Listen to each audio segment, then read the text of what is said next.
It has been a very busy 24 hours. A lot has happened, and it was very good to be able to consult among NATO allies and Ukraine here at NATO. Let me begin by expressing my shock and sadness at the news coming out of Munich, where many people have been injured in what appears to have been a deliberate attack. We stand in solidarity with our ally Germany, and our thoughts are with the victims and their loved ones. Here at NATO, I was glad to welcome the new US Secretary of Defense, Pete Hegseth, to NATO for the first time. Secretary Hegseth came with a clear message of America's enduring commitment to a strong NATO alliance and of America's clear expectations for all allies to carry their fair share of the burden. We also discussed the situation in Ukraine, together with Minister Umerov. All allies and Ukraine are united in their desire for peace in Ukraine. We all agree that we need to put Ukraine in the best possible position for negotiations. And we need a durable and lasting peace, not a Minsk III. So we had an excellent set of discussions focused on the urgent work ahead. When it comes to keeping our deterrence and defense strong, we endorsed robust defense plans drawn up by Supreme Allied Commander General Cavoli to protect our 1 billion people. To ensure we are fully ready to execute these plans, also in the future, we need more military capabilities. And for that, we need significantly more defense spending. So there is no time to waste. Our continued freedom and prosperity depend on it. Defense spending is already growing. Since 2014, European allies and Canada have added more than 700 billion additional US dollars for defense. In 2024, NATO allies in Europe and Canada invested 485 billion US dollars in defense, a 20% increase compared with 2023. With a full two-thirds of allies spending at least 2% of their GDP on defense. But we need to do more, much more, and we need to do it faster. It is clear from our discussions today that allies recognize the need to invest much more. Several announced large increases in spending in today's meeting, and I expect many ministers to return home from today's meeting with an even greater sense of urgency. We also discussed the need to ramp up defense production as we ramp up defense spending. Our industry must be able to produce what our extra money allows us to procure.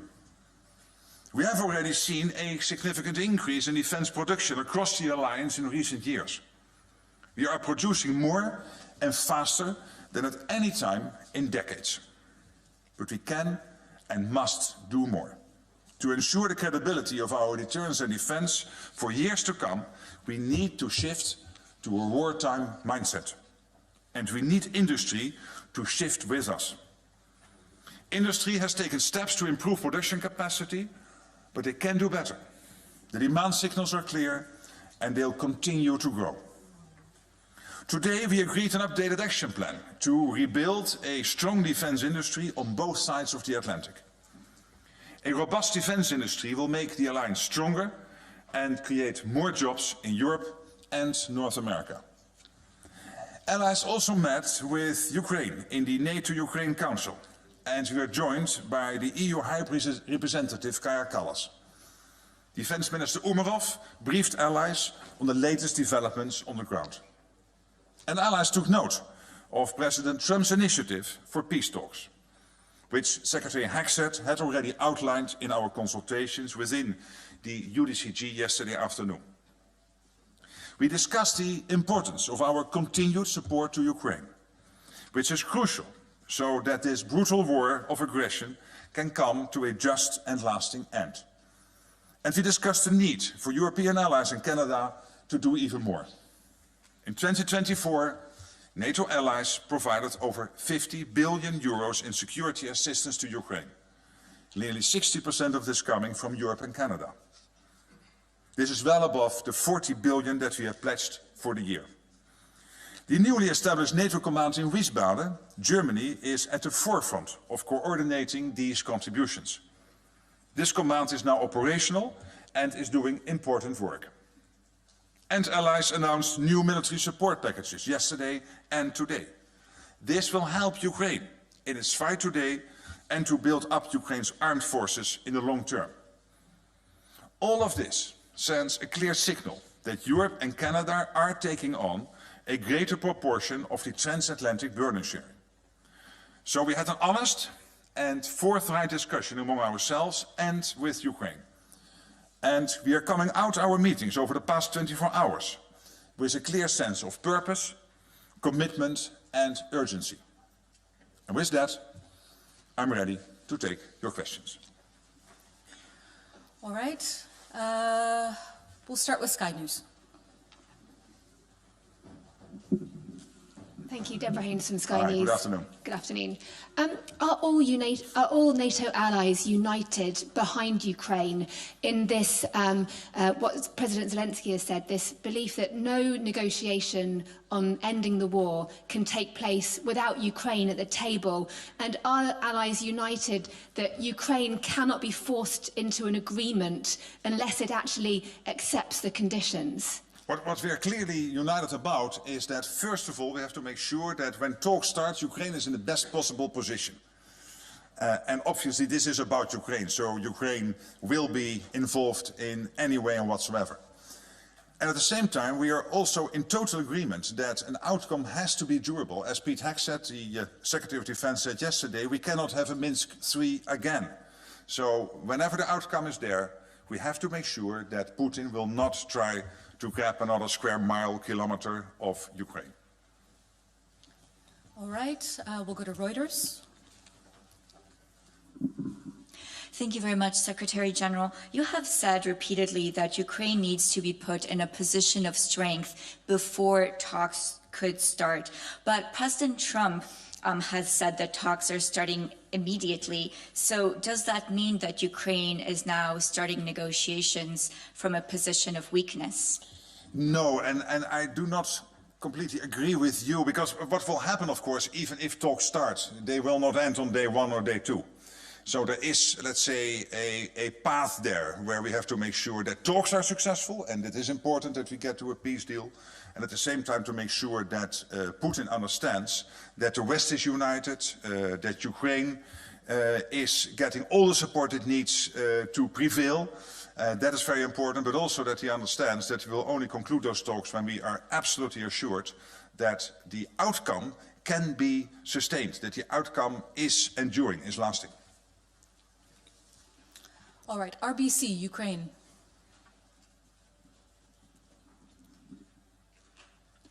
Milan Lilic, RBC Ukraine News Agency. Secretary General, do you believe that Vladimir Putin really wants to end the war now, as President Trump said it yesterday? Thank you.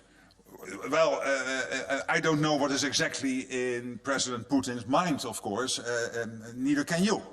I have had many meetings with him between 2010 and 2014 in my previous role. He is a strong negotiator, he is very unpredictable, but in the end, if we want to get to a peace deal, we need him there, because he was the one starting this war of aggression against your country. So we have to make sure that we navigate those talks in a way that the outcome is such that it is clear to the whole world that there is a strong deal, that also the Indo-Pacific countries like China, but also a country like North Korea, and even in the Middle East, Iran, know that it is the West which is prevailing. BBC. In the center, we'll get the mic to you. Thank you. Your voice is so commanding, you don't need it. Yeah, Jonathan Beale, BBC. Hi. Boris Pistorius, the German defence minister, said it was regrettable that the Trump administration had made concessions before negotiations had begun. Similar message from the EU foreign policy chief, Kaja Kallas. Not a good idea. Would you agree with them? Well, I'm not in a position to comment on everything everybody is saying, but I would not be surprised about President Trump's views on this. He has been clear during the election campaign, and we knew for a couple of days that talks were imminent, at least that a phone call with President Putin was imminent, and that phone call took place yesterday. And now we have to make sure collectively that we do everything to make sure that we get to a lasting outcome of those talks. All right. Moscow Times, please. Thank you.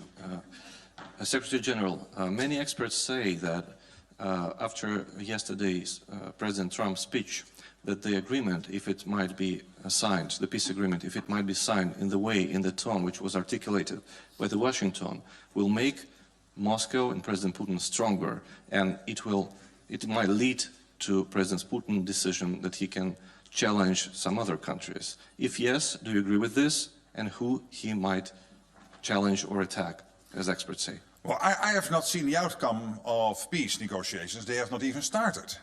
What I know is that all allies here today, and I know that the White House thinks the same, are of the opinion that we have to make sure, yes, that there is peace in Ukraine, that we end this awful situation, this war of aggression where hundreds of thousands of people have now been dead or seriously injured on both sides of the border. And it is really horrible. So we want to end this. But of course you have to make sure that you conduct those talks in a way where the outcome is such that it will not be seen as a loss to the West, one, and two, that we make sure that the outcome is seen as enduring, that it will not be challenged again, like we have seen after Crimea and after the Minsk Accords in 2014, where immediately basically moving forward to 2015 and 2016, Putin started to challenge the outcome of these agreements. Bloomberg, behind the cameras.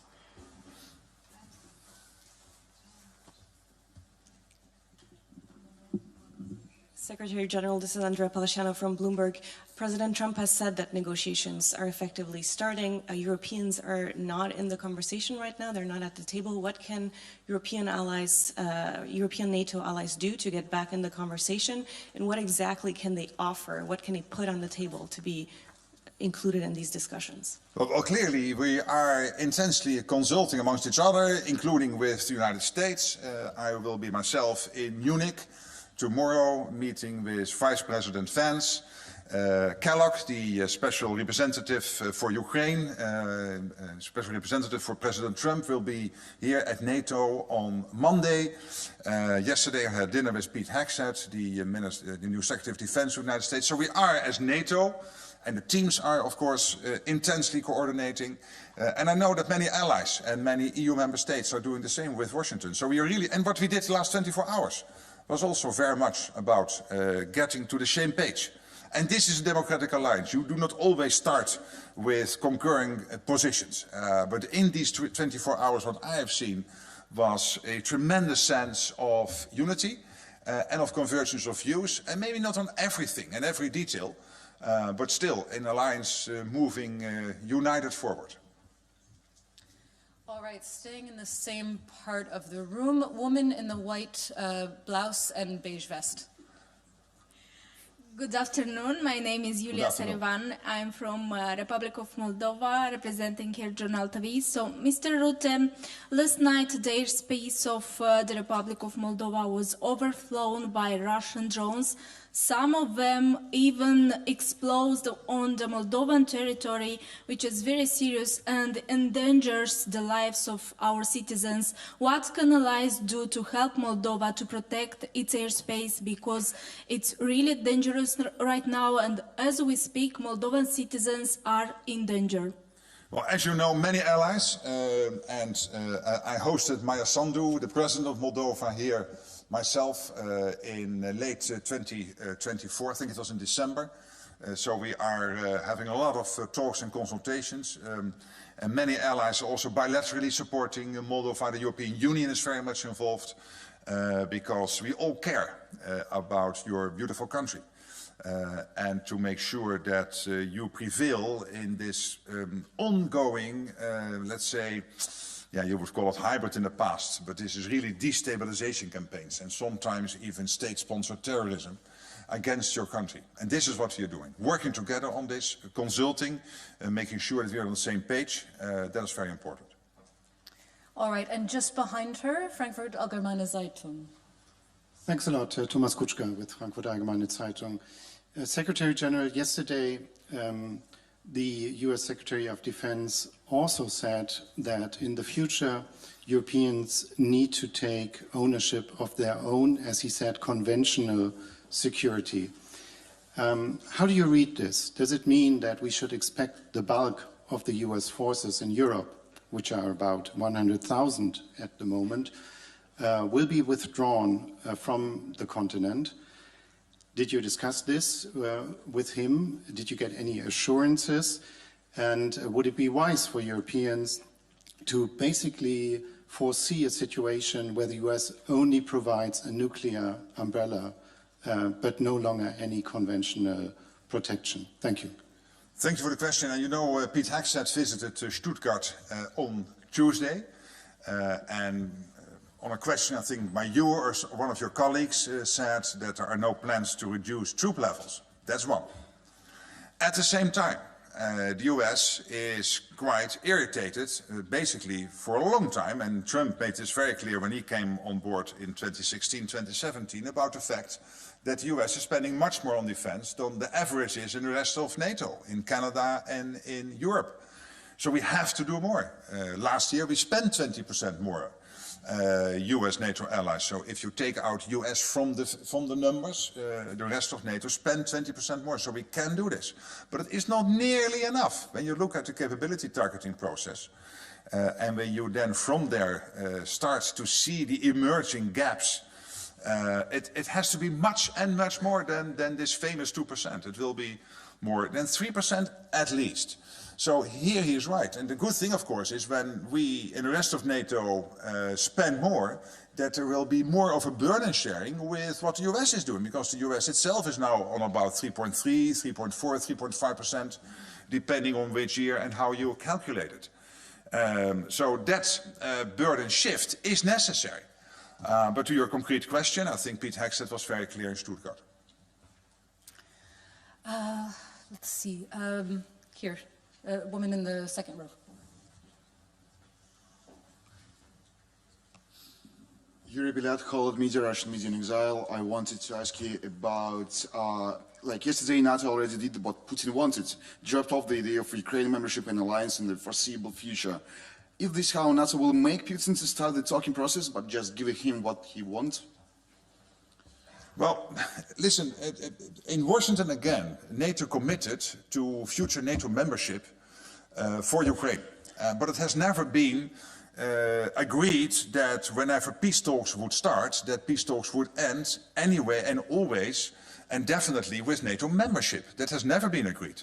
It could be, but it never was that clearly stated. What I consistently have said is we have to make sure that whatever the outcome is, we have to make sure that Vladimir Putin will never, ever try again to attack Ukraine. That is crucial. And then you and I, as I said yesterday, we can spend time, and not for a long time, I think in 10 minutes, we can think of 5 or 10 ways to make sure that we have those guarantees in place for Ukraine going forward. But there has never been a promise to Ukraine that as part of a peace deal, they would be in NATO. All right, and now we'll go to the woman in the black jacket. Lucrezio, Rai Italian Public Television. U.S. Secretary of Defense said that U.S. are interested towards Indo-Pacific and China more than Europe. So, European Union states, they are a little bit concerned about this. What do you think about? Spend more, and those not on 2% get to the 2% by this summer. And those on 2% prepare for much, much more. And it will be north of 3%. Because what is behind this is two things. One is the genuine issue that the US has to concentrate on multiple theaters, including on the Indo-Pacific. Absolutely. China, etc. It is a great worry for them. And rightly so. but also a continuous debate they're having with European allies. Hey guys, we are spending over 3%, 3.5% on average in the US, and you are close to 2% or not even at 2% in the rest of NATO. So they are right. They have every right to be extremely irritated because we are saying, yeah, but spending more, that might mean maybe saving somewhere else or increased taxation or, yeah, hey, guess what? That's the same for the US. When you spend 3.5% on defense, then you cannot spend it on your pensions or you cannot lower your taxes by that amount. So they're absolutely clear. So I think these two things come together. The US has to concentrate on Europe, yes, but also on other issues. And by the way, when it comes to the Indo-Pacific, and many allies to date made that point, these theaters get more and more interconnected with North Korea, China and Iran backing up Putin, particularly North Korea and China being over there in the Pacific region. As I said before to you, I have sometimes more phone calls coming out of Korea, Japan, Australia, New Zealand from senior politicians there than from some NATO allies. So they're really worried about what's happening there. They want us to work closer together. And I also said today, if the US, rightly so, sees China and other emerging situations in the Indo-Pacific as an emerging threat to that country, then we have to face that together. Not that NATO is now expanding to the Indo-Pacific, but then you have to work together as an alliance how to make sure that those security threats of the US are also a concern for us here in Europe. NHK. Sachio from NHK, the public TV station in Japan, thank you. Kind of following up on my colleague's question, do you expect the IP4 countries to be spending more on defense, considering these situations? Well, of course, what I'm really doing in NATO is to make that push for more spending. It's not up to me, of course, to advise Japan or Korea or Australia or New Zealand on their spending levels, but your country has now a prime minister and a foreign minister and a defense minister. The defense minister is defense minister, and the foreign minister and the prime minister are former defense ministers. So you have the three most involved politicians in the cabinet really being very much, and I was on the phone with the Prime Minister recently, and we totally agreed on the importance of working together. But of course, it is not up to me to now even move outside NATO territory and start to lecture the whole world that they have to spend more on defense. All right, we have time for just a few more. BBC Russian service. Thank you very much. Firstly, just to follow up, you thought it was clear that this call that happened between Putin and Trump was imminent and you knew about this. Should we take it as a sign that you and other allies knew beforehand, before this call happened, that like Trump was going to talk to Putin? And do you think that the position that he shared with Mr. Putin, was it just American position, or was it, you know, like something that everybody agreed on? This is my first question. So I first answer that question, then you go to your second question. Now, what I said is we always knew that this week that call was imminent, not exactly at that particular time slot. It's not that detailed that we consult with each other, but we knew a call would happen soon. It was imminent, and teams are consulting each other. That doesn't mean that we always consult in detail about all the talking points in each of the phone calls each of the leaders within NATO is making. But of course, there is a large sense of sharing what each of us is doing. Okay, and my second question is, President Zelensky said today that there's a huge risk that the negotiations and just the conversation about the future of Ukraine and Europe could turn into bilateral US-Russia conversation. And I think it's not a secret that Vladimir Putin wants to see something like the second Yalta, you know, like the situation where he sits with an American president and they decide on the fate of the whole world. And it feels that in the last 2 days, the risk that Europe will be excluded, Europe and Ukraine will be excluded from this conversation became much higher. What do you think about this? Well, first of all, the first one President Trump called after he was on the phone with Putin was President Zelensky. They talked for an hour. Tomorrow, President Zelensky will meet with Vice President Vance. I will myself have talks tomorrow with President Zelensky in Munich.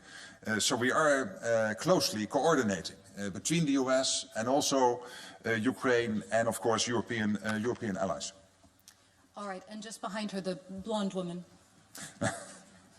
Tanja Komarica, Serbia.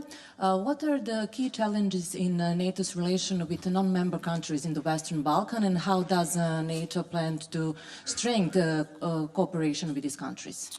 Well, obviously, we are very much involved, as you know, in Kosovo through KFOR. We are also closely following and being helpful, trying to be helpful in Bosnia-Herzegovina.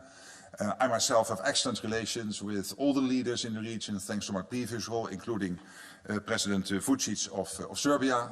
So we are in constant contact, making sure that whatever we can do to contribute to stabilizing the region, we do. We have just had the Kosovo elections. The electoral committee still has to decide, I think, on the exact outcome, but we have seen the trend. It might probably mean that you will have a coalition now in Kosovo. And that political process, of course, has to take place, as is normal in a democracy. But we are closely connecting and following everything happening there. And as you know, the Deputy Secretary General is also from the Western Balkans. She is from North Macedonia, and she is a great advisor on all these issues. All right, Echo.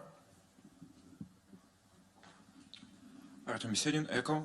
So if, as we see, negotiation may start soon, maybe in this half year or year, does that mean that member states are effectively accepting the suspended status of the annexed territories? How does it align with statements supporting Ukraine's sovereignty? Does that mean that NATO accepts all these territories are controlled by Russia forever? Well, again, what I said before, we want peace. We want to make sure that when the talks really get underway, that you guys are, sorry, the Ukrainians, but I know you're in exile. I'm not sure whether you live in Ukraine now, but at least that Ukrainians are in the best possible position to conduct those talks. And that whatever the outcome is, that we make sure that it is the full stop. And that Russia will never try again. And really are consulting with our allies here in Europe, with the Canadians, and particularly, of course, with the Americans. As I said myself, I will have many meetings with senior American officials in person in Munich and here in Brussels, but of course also on the phone. And that is important. So that, because we all have that wish that we will get to a durable peace in Ukraine, but that we try to do it in a way that it is indeed enduring, lasting. And of course, President Zelensky himself is very much part of all those conversations. All right, gentlemen in the front and center. Raf Sanchez, NBC News. Secretary General, you said the NATO alliance is united around the goal of putting Ukraine into the strongest possible position going into these negotiations. But did Secretary Hegseth explicitly confirm to you that that is the American position? Because the way President Trump was speaking yesterday, it sounded to many people like he sees the United States as essentially a neutral mediator in these talks. No, but you know that the US is one of the biggest suppliers of military aid into Ukraine, which is still ongoing. And what is very important, of course, here is that going forward, and I've said it before, I expect the US for the European allies to take a bigger share of the financial burden. That might be the case, and I would not be surprised, because the US has paid a lot of money. And luckily, over 2024, what we have seen is that now the European part of NATO is taking about 60% of the burden in terms of the money involved. And going forward, I expect the US to, for the Europeans to step up even further. All right, and final question. Gentleman in the beige jacket. Secretary, thank you for this opportunity. Secretary Hegseth said yesterday that the idea of putting boots on the ground involving the US troops in Ukraine is off the table. Do other NATO allies share the same idea? And if NATO is not involved in this type of security guarantee for Ukraine, what can we expect from NATO? Because we're fighting that war. Yes, I understand that. But why do you guys want to discuss in a press conference the exact configuration of what a lasting peace deal would look like? Including this, and you're right on this, the security guarantees which have to be part of that. Because, as I said before, you can have many discussions on how to do that. It could be NATO, it could be not be NATO, it could be individual countries helping. There are many ways to do that. But to go into that in detail, the only thing we will be doing is informing Vladimir Putin. And he is sitting in that reclining chair listening to what I'm answering to your question if I would give you the answer in full. And I won't, because I don't want to make him any wiser. That's exactly what the US Defense Secretary said. What he said is he made very clear the US position on yes or not NATO as part of a peace deal. And he is totally entitled to do that. Thank you so much. Thank you so much. That's all we have time for.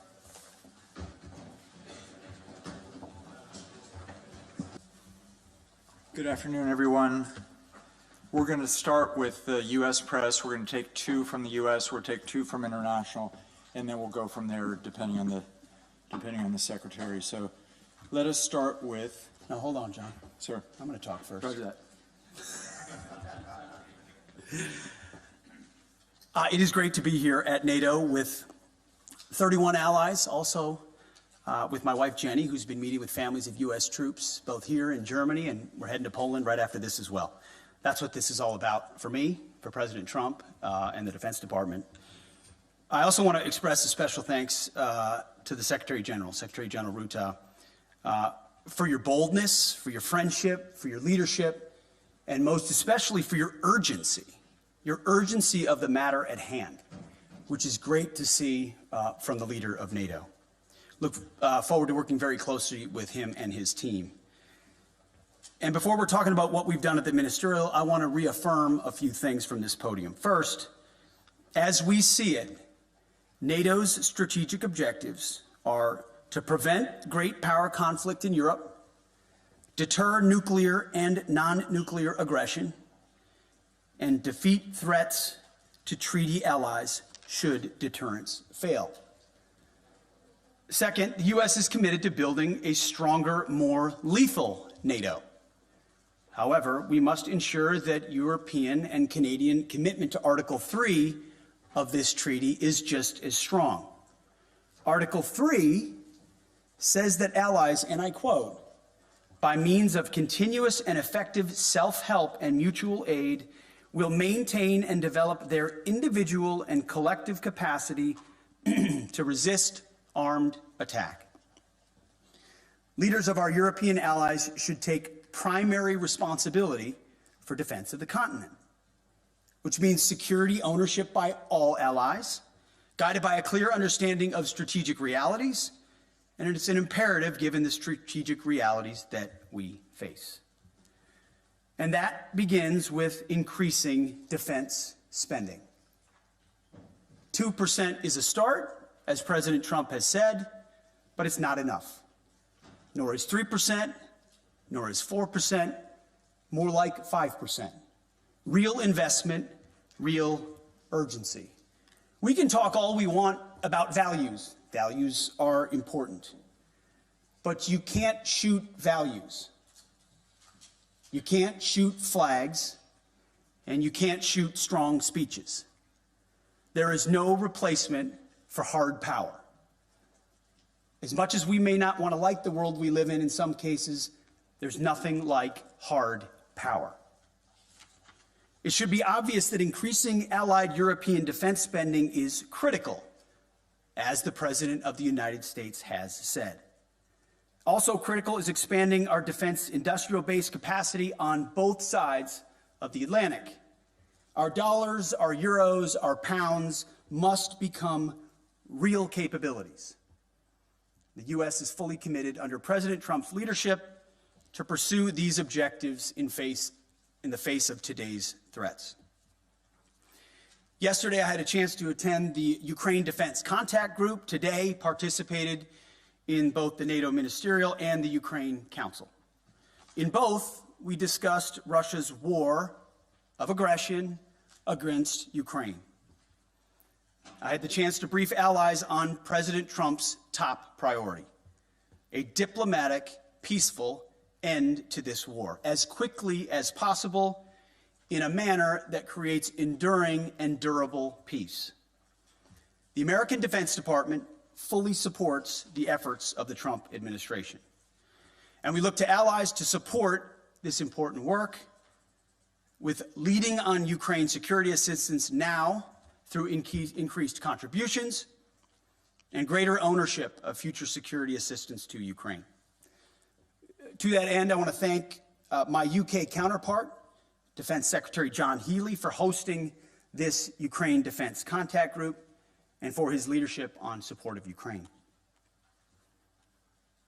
President Trump gave me a clear mission: achieve peace through strength, as well as put America first, our people, our taxpayers, our borders, and our security. We are doing this by reviving the warrior ethos, rebuilding our military, and reestablishing deterrence. NATO should pursue these goals as well. NATO is a great alliance, the most successful defense alliance in history. But to endure for the future, our partners must do far more for Europe's defense. We must make NATO great again. It begins with defense spending, but must also include reviving the Transatlantic defense industrial base, rapidly fielding emerging technologies, prioritizing readiness and lethality, and establishing real deterrence. Finally, I want to close with this. After World War II, First General and then President Eisenhower was one of NATO's strongest supporters. He believed in a strong relationship with Europe.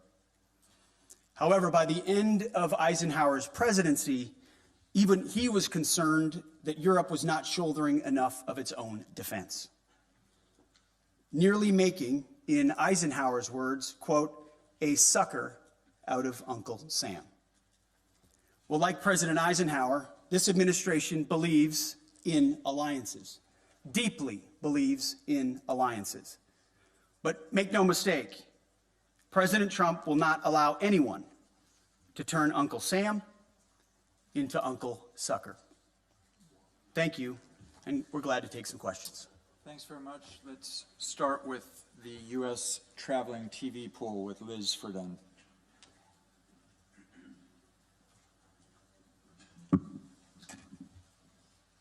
Thank you, Secretary Hegseth.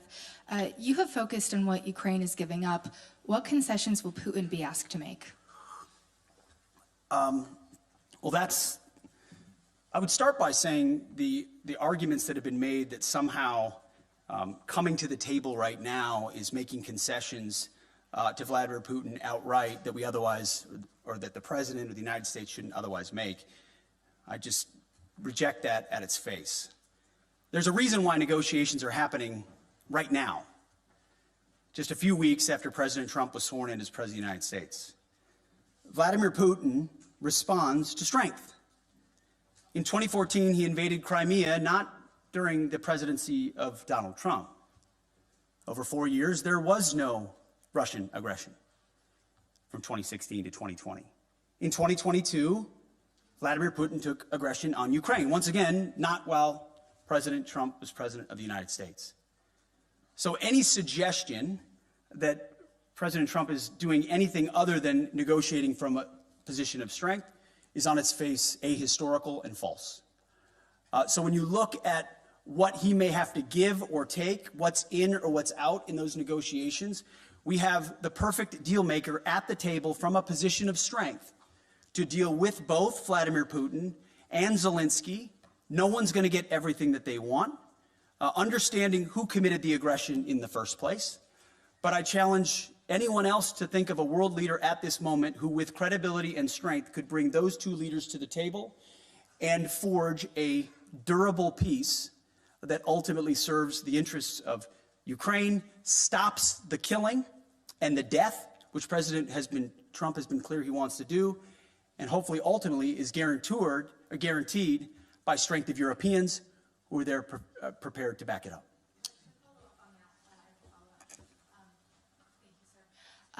Why not invoke Article 5 then for the NATO peacekeeping forces that could potentially be deployed? How does that deter President Putin?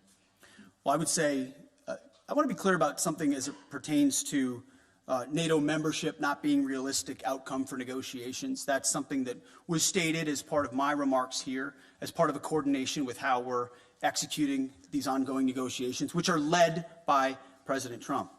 All of that said, these negotiations are led by President Trump. Everything is on the table in his conversations with Vladimir Putin and Zelensky. What he decides to allow or not allow is at the purview of the leader of the free world, of President Trump. So I'm not going to stand at this podium and declare what President Trump will do or won't do, what will be in or what will be out, what concessions will be made or what concessions are not made. I can look, as our team has, at what's realistic, likely on an outcome. I think realism is an important part of the conversation that hasn't existed enough inside conversations amongst friends. But simply pointing out realism, like the borders won't be rolled back to what everybody would like them to be in 2014, is not a concession to Vladimir Putin. It's a recognition of hard power realities on the ground after a lot of investment and sacrifice, first by the Ukrainians and then by allies, and then a realization that a negotiated peace is going to be some sort of demarcation that neither side wants. But it's not my job as the Secretary of Defense to define the parameters of the President of the United States as he leads some of the most complex and consequential negotiations in the world. Sticking with the U.S. press, let us go with Axios' Zach Basu, right in the far right. Thank you, Mr. Secretary. Given the position you've now staked out, what leverage exactly is Ukraine being left with, especially if the U.S. also plans to wind down its military aid? And then quickly, if a NATO ally is attacked by Russia or any country, will the U.S. unequivocally uphold its obligations under Article 5, regardless of that country's Well, we've defense said spending? we're committed to the alliance, and that's part of the alliance, right? You point out Article 5, you point out Article 3. It's just a cheap, I'm not saying it's cheap coming from you, but it's just a cheap political point to say, oh, we've left all the negotiating cards off the table by recognizing some realities that exist on the ground. President Zelensky understands the realities on the ground, President Putin understands the realities on the ground, and President Trump, as a deal maker, as a negotiator, understands those dynamics as well.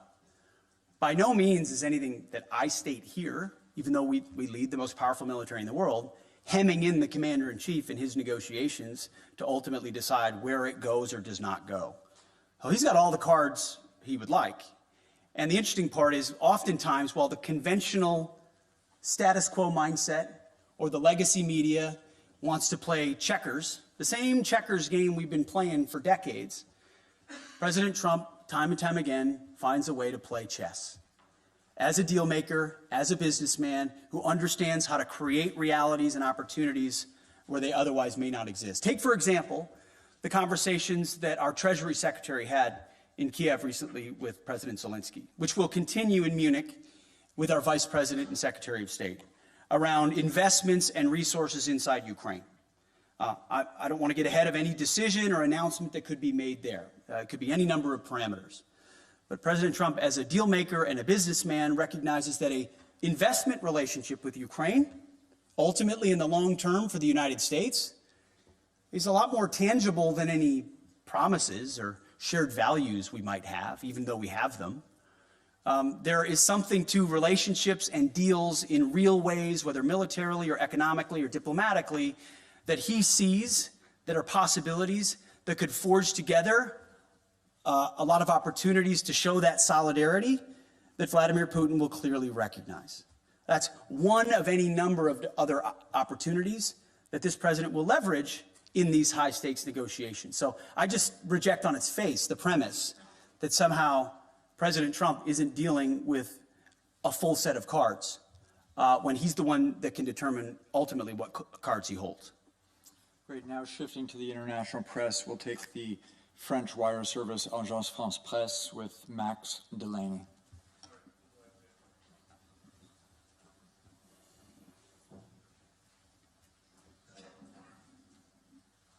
Thank you very much. Secretary of Defense, you've spoken about trying to force both Putin and Zelensky to the table. can you give a guarantee that no deal will be forced on Ukraine that they do not want to accept, and also that you will include Europe in the negotiations about an issue that concerns European security? And can you tell us whether the US will continue to supply arms to Ukraine during any negotiations? Well, to the first part of your question, that's not ultimately my decision. The President will lead these negotiations alongside our Secretary of State, our National Security Advisor, and numerous other officials that will be involved. And ultimately, we've played our role in talking to our NATO allies about what that would look like. President Trump, I want to point out, I've got the truths right here that he posted, called both, in case we missed it, Vladimir Putin and President Zelensky. Called them both. Any negotiation that's had will be had with both. I also am very encouraged by what the Secretary General has said here. Clearly attuned to the realities of the moment, the need for peace, and that the NATO alliance and European members will play a role in that. Ultimately, President Trump speaking to those two countries is central to the deal being made, but it affects a lot of people, of course. So I'm not going to be involved in those intimate diplomatic negotiations. That's for the pros atop the Trump administration who do diplomacy and negotiations. Ultimately, as security assistance, we have continued to provide what has been allocated.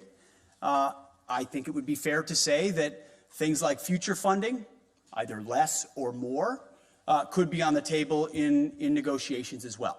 Whatever the president determines is the most robust carrot or stick on either side to induce a durable peace, understanding, obviously, the motivations that Vladimir Putin has had on Ukraine for quite some time. Thank you. We'll have a second international press outlet. We'll go with the German paper Frankfurter Allgemeine Zeitung with Dr. Thomas Kutschka. Thanks a lot, Thomas Kutschka, Frankfurter Allgemeine Zeitung. Good afternoon. Mr. Secretary, 2 questions, please. The first one regarding the new defense investment pledge. When you and President Trump speak about raising it to 5%, do you mean European allies only, or do you mean the US as well, which is currently at 3.4%, according to NATO statistics? And if the latter is true, when do you think the US could possibly reach the goal of spending 5% on defense? That's number one. Number two, you've said yesterday that Europeans need to take ownership of their own conventional security. So, should Europeans expect that ultimately the US would withdraw the bulk of their forces from Europe and just leave in place what is necessary for nuclear deterrence? I know there's a revision going on. I don't expect you to name any numbers, but maybe give us an outlook of what we should expect. Thank you. Thank you. I think nobody can or should contest the extent of America's willingness to invest in national security. We have a budget of $850 billion spent on defense. I'm in the business of ensuring that every dollar of that is used wisely, which is why we're pushing a Pentagon audit and making sure that we're cutting fat so that we've got more at the tip of the spear. 3.4% is a very robust investment, larger than most of our allies within NATO. Any defense minister or secretary of defense that tells you they wouldn't want more would be lying to you. I understand that. Ultimately, we have our own budgetary considerations to be had, but I don't think an unwillingness of NATO allies to invest in their own defense spending can be dismissed away by trying to point at the $900 billion that America has invested around the globe to include the NATO alliance and saying that's not enough. So ultimately, we are very much committed to the NATO alliance and to our allies, but without burden sharing, without creating the right set of incentives for European countries to invest, then we would be forced to attempt to be everywhere for everybody all the time, which in a world of fiscal restraints is, again, to get back to that word reality, just not reality. So yes, we will continue to spend robustly. Our expectation of our friends, and we say this in solidarity, is you have to spend more on your defense, for your country, on that continent, understanding that the American military and the American people stand beside you as we have in NATO, but can't have the expectation of being the permanent guarantor, as I alluded to, from what even Eisenhower observed post-World War II. That shift has to happen. The peace dividend has to end. There are autocrats with ambitions around the globe, from Russia to the Communist Chinese. Either the West awakens to that reality and creates combat multipliers with their allies and partners, to include NATO, or we will abdicate that responsibility to somebody else with all the wrong values. You mentioned Europe. We have not said in any way that we're abandoning our allies in Europe. There have been no decisions based on troop levels. Again, that's a discussion to be had by the commander-in-chief in these high-stakes negotiations. And that would most likely come later on. But there is a recognition that the ambitions of the Communist Chinese are a threat to free people everywhere, to include America's interests in the Pacific. And it makes a lot of sense, just in a common sense way, to use our comparative advantages. European countries spending here in defense of this continent, in defense of allies here, against an aggressor on this continent with ambitions. That strikes me as the right place to invest. And I don't say that in a condescending way. I say that in a common sense, practical way. Investing in defense on the continent makes sense. We support that as well. It also makes sense comparatively and geographically for the United States, along with allies in the Pacific, like Japan and South Korea and the Philippines and Australia and others, to also invest in allies and partners and capabilities in the Pacific to project power there in service of deterrence. That deterrent effect in the Pacific is one that really can only be led by the United States. We wish we could lead everywhere at all times. We will stand in solidarity with allies and partners and encourage everyone to invest in order to have force multiplication of what we represent, but it requires realistic conversations. Those with disingenuous motives in the media, I don't mean to look at you, I'm just saying anyone that suggests its abandonment are trying to drive a wedge between allies that does not exist. We are committed to that NATO alliance. We understand the importance of that partnership, but it can't endure on the status quo forever in light of the threats we face and fiscal realities. Europe has to spend more, NATO has to spend more, has to invest more, and we're very encouraged by what the Secretary General has said. And frankly, behind closed doors, what a lot of our allies have said as well, acknowledging that reality. And that's why when I say make NATO great again, it's what President Trump set out to do in 2017. The press said President Trump is abandoning NATO. He's turning his back on our NATO allies. That's what the headlines read in 2017 and 2018. What actually happened?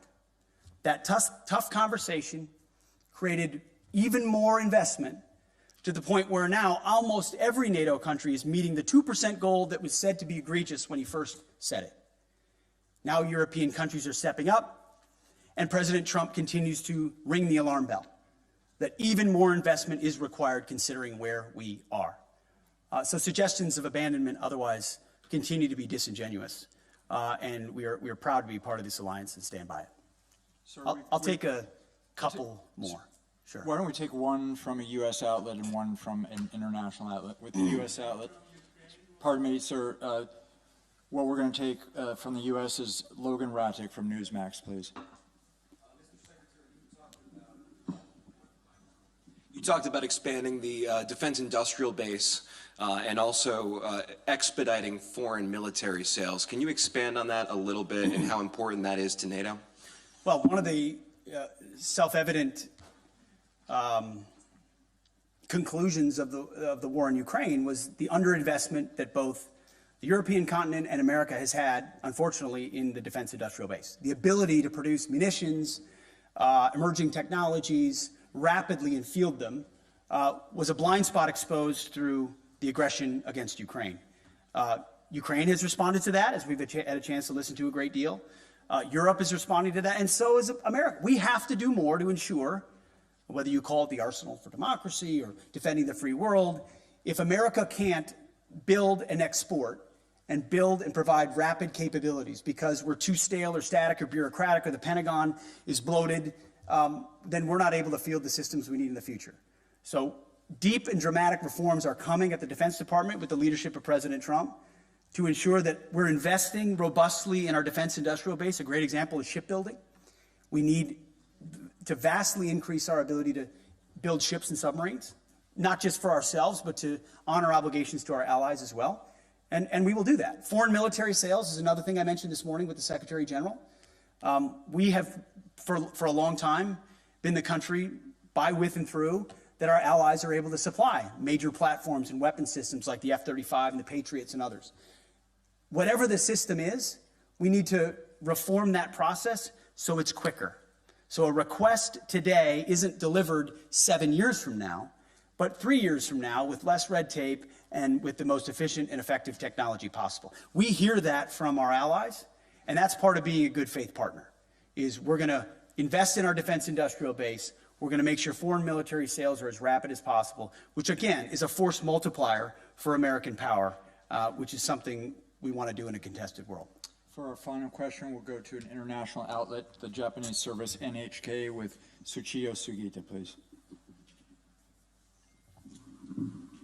Sachio from NHK, the Japanese TV station. Thank you very much. I would like to ask about China. As you mentioned that U.S. will be prioritizing and deterring China.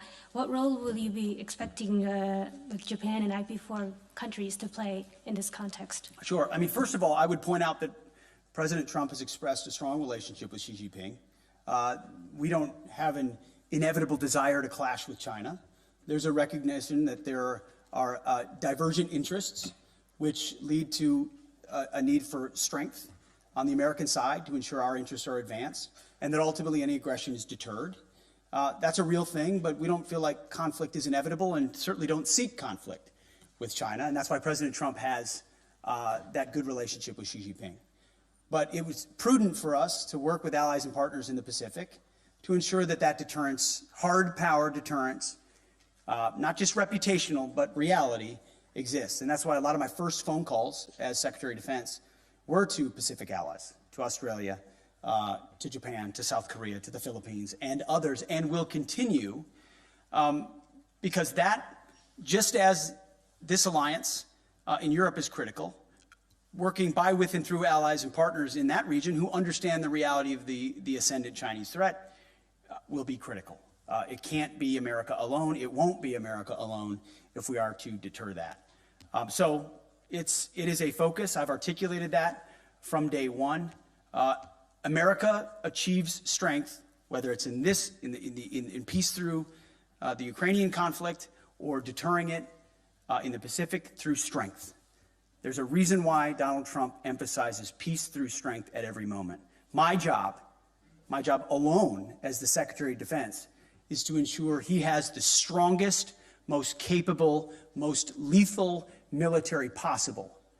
Heaven forbid we have to use it. It's meant and built for deterrence. But if we have to, we can close with and destroy our enemies and bring our men and women home with success as quickly as possible.